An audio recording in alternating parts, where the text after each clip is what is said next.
இந்த விசசாராய விவகாரம் விஸ்வரூபம் எடுத்திருக்கக்கூடிய சூழலில் வடக்கு மண்டல ஐஜி விசாரணையை தொடங்கியிருக்கிறார். செய்தியாளர் சதீஷ்மணி கூடுதல் விவரத்துடன் இருக்கிறார். சதீஷ்மணி, வடக்கு மண்டல ஐஜியினுடைய விசாரணை எப்போது தொடங்குகிறது? விரிவான தகவல்கள். வடக்கு மண்டல ஐஜியாக இருப்பவர் நரேந்திர நாயர். இவரது கட்டுப்பாட்டில் தான் கள்ளக்குறிச்சி மாவட்டம் வருகிறது. இந்த நிலையில விசச்சாராயத்தினால 33 பேர் உயிரிழந்த சம்பவம் ஒட்டுமொத்த தமிழகத்தையும் அதிர்ச்சியடை செய்தது. இது தொடர்பாக ஏற்கனவே தமிழக முதலமைச்சர் வழக்கை சிபிசிஐடி விசாரணைக்கு மாற்றி உத்தரவிட்டிருந்தார்.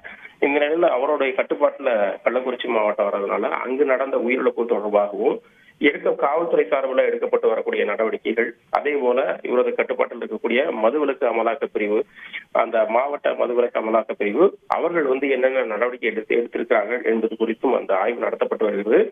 ஏற்கனவே டிஐஜி திஷா மிட்டல் மருத்துவமனையில ஆய்வு மேற்கொண்டு வராங்க. இந்த நிலையில அவரோட கட்டுப்பாட்டில் இருக்கிறதுனால வடக்கு மண்டல ஐஜி நரேந்திர நாயர் இந்த ஆய்வை மேற்கொண்டு வருகிறார். மேலும் இது தொடர்பாக இந்த ஏற்கனவே மெத்தனால் கலந்த விசச்சாராயத்தினால்தான் இந்த உயிரிழப்புகள் ஏற்பட்டதாக உறுதி செய்யப்பட்ட நிலையில இந்த தொழிற்சாலையில் பயன்படுத்தப்படும் இந்த மெத்தனால் எங்கிருந்து கொண்டு வரப்பட்டது, எந்த தொழிற்சாலையிலிருந்து கொடுக்கப்பட்டது என்பது குறித்தான அந்த விசாரணையை ஐஜி நரேந்திர நாயர் தலைமையிலான அந்த குழு விசாரணை நடத்தி வருகிறது.